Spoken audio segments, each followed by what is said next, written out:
ada rasa untuk kagum gitu. Berlanjut lagi tuh dari nyaman tadi ya, senang, akhirnya ada rasa kagum gitu di situ. Kagum, mulai kagum sama bentuk tubuhnya, mulai kagum dengan bagian dalam tubuhnya gitu kan. Jadi dari situ mulai terpupuk tuh perilaku penyimpangannya udah mulai berbahaya gitu. Assalamualaikum warahmatullahi wabarakatuh teman-teman semuanya. Selamat datang kembali di channel Kang Faldo. Dimana di sini kita akan membahas hal-hal seputar dunia Islami dan pesantren. Tentunya dengan cara pembahasan yang lebih ringan dan santai. Oke, di video kali ini aku mau ngebahas soal 3 alasan penyebab kenapa di pesantren ada kasus LGBT. Ya, mungkin kedengaran cukup aneh karena kalau kita lihat di pesantren itu agamanya kuat banget. Belajar agamanya 24/7. Nggak ada ruang untuk paham-paham penyimpangan itu bisa masuk ke lingkungan pesantren. Tapi pada faktanya, ada banyak berita seperti ini. Tuh. Di pesantren loh ini, ya. Kecuali kalau misalnya di tempat-tempat umum ya, yang mana paham-paham seperti itu tuh gampang banget untuk bisa masuk gitu kan, didoktrin gitu. Tapi ini karena di lingkungan pesantren, tapi kenapa ada gitu kan, ya. Di sini bukan salah agamanya, ya. Di sini 100% agama tidak bersalah apa-apa, tapi di sini yang salah adalah sebuah sistem di dalamnya, yang mana sistem inilah yang memupuk perilaku penyimpangan seksual tersebut. Jadi berdasarkan pengalaman, ada 3 hal yang saya rasa ini tuh penyebab dari adanya perilaku penyimpangan seksual LGBT ini, gitu. Ini pengalaman, bukan pengalaman saya menjadi seorang LGBT ya, mohon maaf. Tapi ini pengalaman dari saya melihat lewat mata saya langsung gitu. Oke.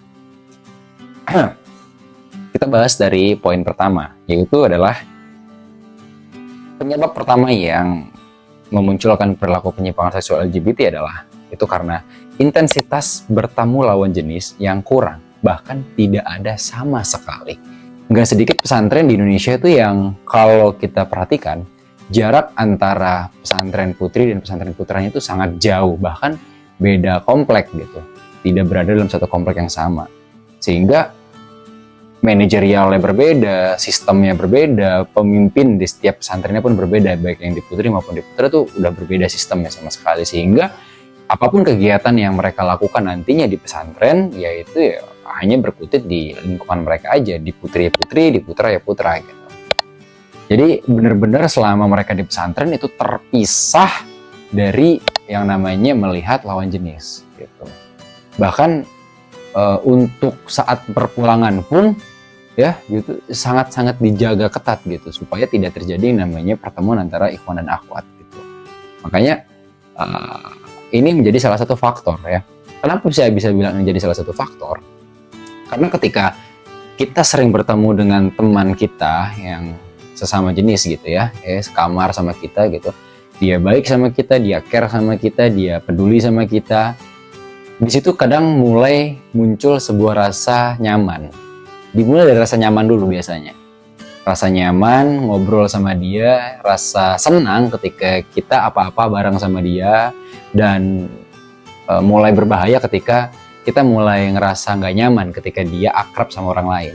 Nah, ya walaupun sebenarnya kecemburuan sosial kayak gini di lingkungan pertemanan, kalau dia dilihat dari skup yang lebih luas lagi di luar pesantren, misalnya di sekolah umum gitu kan, kadang-kadang kita suka bete juga gitu kalau misalnya ngeliat ada teman kita main sama orang lain tapi kita nggak diajak gitu kan. Cuman itu tidak menjadi faktor mereka untuk menjadi menyimpang seksualnya, enggak. Tapi karena di pesantren tidak ada lawan jenis yang bisa jadi pemantik rasa penasaran mereka, akhirnya ya rasa penasaran mereka teralihkan kepada sesama jenis gitu. Jadi dipupuk awalnya tuh dari rasa nyaman dulu sama teman sebaya kita, teman sekamar kita gitu, yang sering kemana-mana bareng sama kita gitu. Itu dia yang pertama teman-teman. Terus yang kedua yaitu adalah kurangnya ruang tertutup. Kita lihat di pesantren itu tuh terlalu banyak yang namanya ruang terbuka, bahkan untuk ranah privasi yang harusnya itu dinikmati sama diri kita sendiri. Bukan dinikmati, lebih kepada yang harusnya kita sendiri yang merasakannya, yang terlibat tanpa perlu dilihat oleh orang lain. Mereka mandi bareng, mandi bersama, nyuci bareng gitu kan, belum lagi yang di kamar gitu, ganti baju bareng-bareng gitu kan. Ya ketika kita ganti baju ya kita nggak punya tempat untuk bisa menutup tubuh kita supaya kita bisa ganti baju dengan nyaman, dengan aman gitu kan. Tetap aja ada teman-teman kita yang lihat gitu kan. Nah, terus faktor yang terakhir yaitu adalah di pesantren itu santrinya itu terlalu membatasi skup pertemanan. Dimana di sini maksudnya adalah berkubu-kubu, ada pengkotak-kotakan circle. Jadi misalnya satu circle itu dalam satu kamar nih ada satu circle 8 orang. Nah, dari 8 orang ini itu biasanya terpecah lagi ke circle-circle kecil. Yang circle terkecilnya itu adalah 2 orang. Yang mana kalau misalnya saya, Valdo, Faris, Rizky, sama Indra. Nah, Valdo sama Indra itu deket banget. Nah, Faris sama Rizky itu deket banget. Tapi kita sering main bareng. Nah, cuman masalahnya si Valdo nggak akan main bareng sama Faris dan Rizky kalau nggak ada Indra. Faris pun begitu. Faris nggak akan main sama Valdo dan Indra kalau nggak ada Rizky. Nah, jadi di situ ada kelompok terkecil lagi. Itu dia 3 faktor yang membuat akhirnya perilaku penyimpangan seksual di pesantren itu bisa terjadi. Lalu bagaimana cara kita mengatasinya? Ada 3 cara pula untuk mengatasi hal tersebut. Untuk mengatasi bagaimana caranya intensitas bertemu lawan jenis yang kurang bahkan tidak ada, ya, ini pihak pesantren harus yang mengadakan yang namanya agenda rutin bersama minimal sebulan sekali lah. Bener, walaupun itu jarak pesantrennya jauh misalnya ya, tapi tetap harus diadakan satu event besar ya yang gabungan antara ikhwan dan akhwat di situ. Tanpa perlu adanya hijab atau barrier ya seperti penghalang gitu ya. Cukup diberi jarak yang jauh aja gitu sehingga masih ada rasa ketertarikan untuk melihat lawan jenis. Masih kepincut lah walaupun sebulan sekali gitu. Melihat akhwat nih, Masya Allah, dia cantik tuh yang itu tuh. Nah, nanti akhirnya dia sangat menunggu-nunggu untuk event-event berikutnya lagi gitu. Menunggu event tersebut lagi terjadi di bulan depan. Jadi masih ada rasa penasaran terhadap lawan jenis itu menurut saya sih hal yang bisa dan wajar untuk kita adaptasi di lingkungan pesantren ya. Gitu. Terus yang kedua mengenai kurang ruang yang tertutup. Ini menurut saya ya, pihak pesantren itu sekarang udah mulai harus yang namanya tidak membangun namanya kamar mandi bersama lagi. Jadi harus dibangun kamar mandi yang tertutup. Gak boleh ada kamar mandi bak gede lagi bersama di situ, nggak usah. Kamar mandi yang tertutup karena urusan badan kita yaitu hanya kita sendiri yang berhak atasnya gitu. Gak boleh ada orang lain yang melihat walaupun sesama mahram kita gitu. Bahkan untuk di kamar pun gak pernah nih saya nemuin ada pesantren yang punya ruang fitting baju atau ruang ganti baju. Setidaknya setiap kamar itu punya ruang fitting roomnya sendiri lah. Sehingga mereka yang mau ganti baju dengan tenang dan nyaman itu bisa di ruang fittingnya ya walaupun bergantian secara antri, tapi nggak masalah, setidaknya itu punya ruang privasi untuk tubuh mereka sendiri gitu.